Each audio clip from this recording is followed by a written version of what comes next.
must make sure that you do not appear here again. Bailiff, whack his pee-pee. What the hell are you two doing? It's called rocking out. You wouldn't understand, Dad. You're not with it. I used to be with it, but then they changed what it was.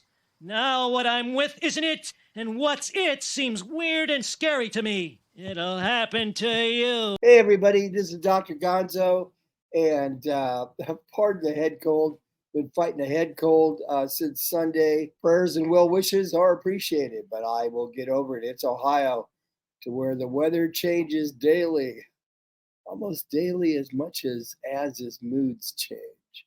No, I love Heels versus Babyface, one of my favorite channels. I'm going to show you this little flick. What would happen if Disney smarted up? That's why I bought a book on grammar. Yes. Why if Disney would wise up, which I don't think they will. I don't think they will. I think they're done.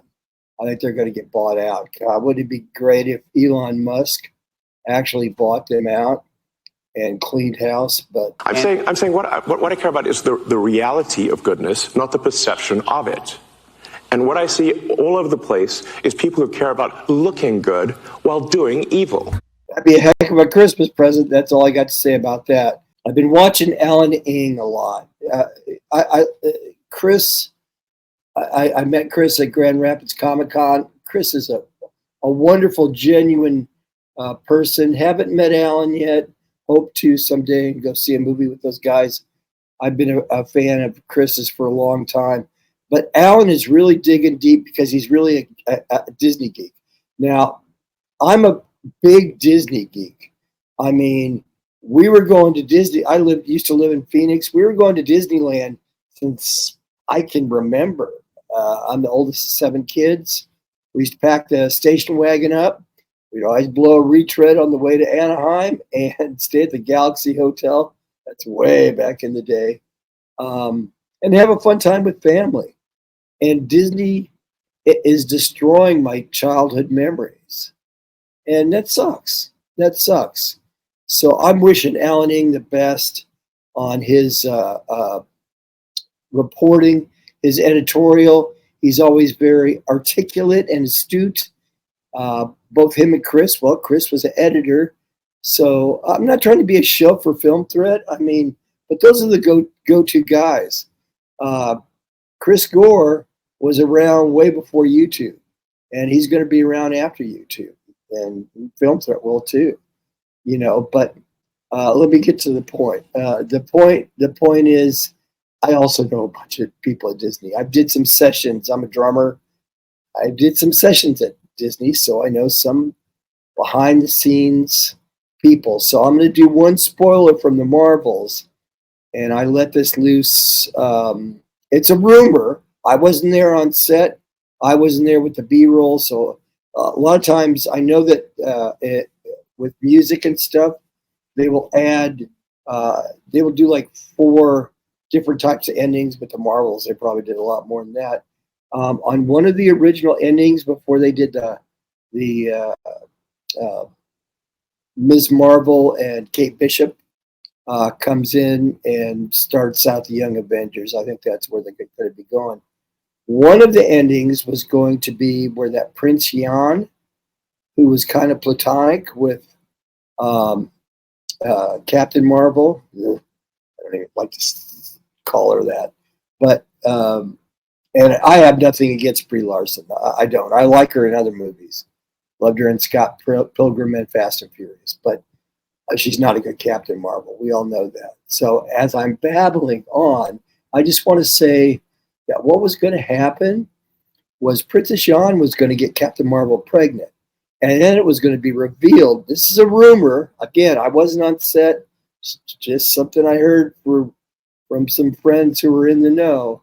The rumor is that Princess Jan was going to get Captain Marvel pregnant.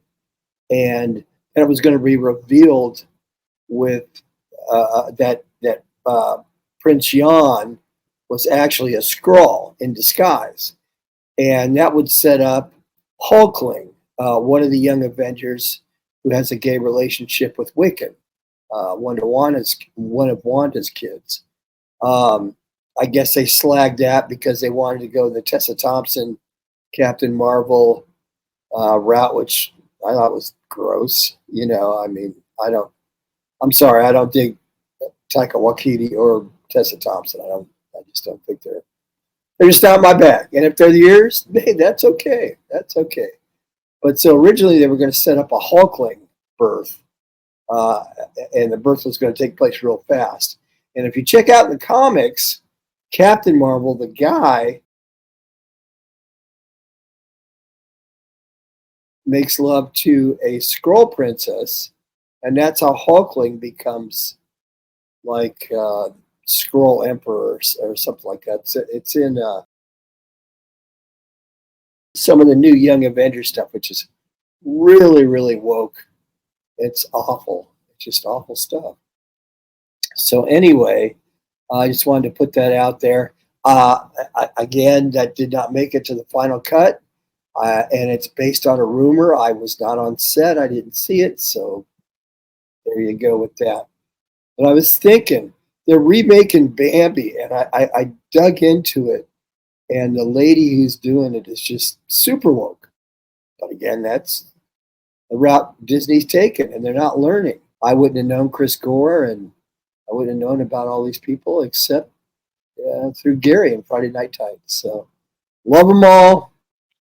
Buy their stuff. Christmas is coming up. Paul Chano has some really cool shirts. Paulie at Latino Slant, I got my shirt. I'm not Mexican, but I love Paulie. Everybody loves Paulie. I love Paulie. How dare you? Chris Gore loves Paulie. So getting back to the point that I was trying to make several minutes ago, because I'm an old babbler, let me show you how Disney may remake Bambi.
That's hilarious. Do you guys remember back in the day that Godzilla versus Bambi was like just a clip that was probably under a minute or two? I'm just bringing that back. Now they have a part 2 on that. Let me play that, which was kind of cool, with Godzilla -1, which is a great movie. I want to add that in there too. So hang on just a sec. This is what happens when Bambi fights back.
And I wanted to leave the ending credits, give credit where credit is due, because that is not my skill set. You better believe that animation didn't come from me. Those guys are real pros on that. And I just thought the follow up of Bambi fighting Godzilla back would be entertaining for, especially since Godzilla. Go figure. And I've loved Godzilla since late 50s, early 60s, because I'm old. Anyway, that's it for me, Dr. Gonzo, not related to Hunter Thompson. I may be as scatterbrained as him, but I'm definitely not as articulate as him. So, hey, peace. Have a good day. Don't forget, it's Christmas time. There's a lot of cool stuff on a lot of these great channels. Nerdrotic. Go to Friday Night Tights. He's got like the Hollywood Squares of Chaos, I call it. Always special guest. Gary's really good about picking them. Of course, Film Threat. Chris has been at it since the 80s. He was here before YouTube. He's going to be here after YouTube. And Ing the Merciless, produced by Glenn Brown. Miss P Coffee is in there too. Don't forget their teams as well. And once in a while, drop on Twitter and thank their teams for all the good work they do. Buy their T-shirts, for crying out loud. Great stocking stuffers. Midnight's Edge, Paul Chatto. I love Paul. I really do. Check out his Looking for Modern Audiences, Part 1 and Part 2. It's not the exact title, but great films by Paul. And I love these guys because they give great entertainment. And I'm working on it, but I'm a drummer, Jim, not a YouTuber, but doing my best there. So peace out. Love you guys. And I hope you have a Merry Christmas. And I hope this next new year, we can turn this pop culture war around. Another shout out also to my good buddy, Brett R. Smith. Brett is a great colorist for a lot of comics that I like. And of course, his wife, Lisa D. Pasquale. Man, dude, she was on Gutfeld. How cool is that? You know, they write. Lisa writes a bunch of great books. So Zach Selwyn too. Oh my gosh, you want if you need a laugh, if you're depressed, listen to a Zach Selwyn song. So I'm not here to promote myself. I like to promote others because it's kind of selfish. It makes me feel good. So wipe the tears out of your eyes, and I will see you later.